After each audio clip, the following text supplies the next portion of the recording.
দুই যুগ আগেও ক্রিকেটে বন্ধুত্বপূর্ণ সম্পর্ক ছিল ভারত বাংলাদেশের। কালের পরিক্রমায় ২২ গজের লড়াইয়ে এখন বৈরিতার সম্পর্ক দুই প্রতিবেশীর। হোক জাতীয় দল কিংবা বয়সভিত্তিক, টান পড়েছে দুদলের সমর্থকদের বন্ধনেও। আরও একটি বিশ্বকাপে দুদলের ম্যাচের আগে জেনে নিব বন্ধু থেকে দুদলের শত্রু হওয়ার ইতিহাস। বিশ্বমানের থার্মিক্স রড, সালাম স্টিল থার্মিক্স, দেশের একমাত্র থার্মিক্স রড।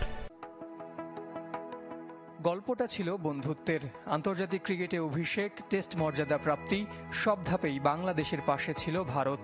কিন্তু কালের পরিক্রমায় ২২ গজ ছাড়িয়ে মাঠের বাইরেও এখন প্রবল শত্রুতায় রূপ নিয়েছে দুই প্রতিবেশীর লড়াই। শুরুটা বলা যেতে পারে ২০০৭ ওয়ানডে বিশ্বকাপ থেকে। সেবার গ্রুপ পর্ব থেকে বিদায় ঘণ্টা বাজিয়ে টিম ইন্ডিয়ার চোখের বালি হয়েছিল সেদিনের পুঁচকে বাংলাদেশ। মুশফিক, আশরাফুলদের উল্লাস ভারতীয়দের কাটা ঘায়ে বিঁধেছে নুনের ছিটার মতো।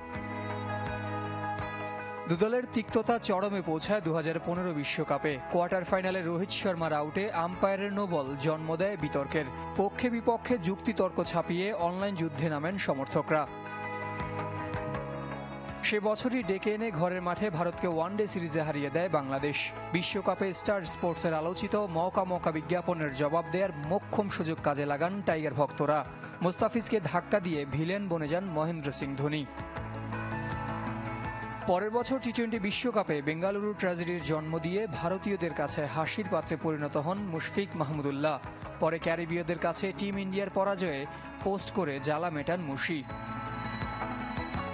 ক্রিকেটে ইন্দো বাংলা সুসম্পর্ক নষ্টে ভূমিকা আছে বীরেন্দ্র সেবাগেরও। টিম টাইগার্সকে নিয়ে কটু কথায় বরাবরই বিদ্ধ করেছেন সাবেক ভারতীয় ওপেনার। আরও একটি বিশ্বকাপে মুখোমুখি দক্ষিণ এশিয়ার দুই প্রতিনিধি। এবারও কি মাঠের লড়াইয়ে ছড়াবে উত্তাপ, নাকি জন্ম দেবে নতুন বিতর্ক? জহির সাগর, চ্যানেল 24।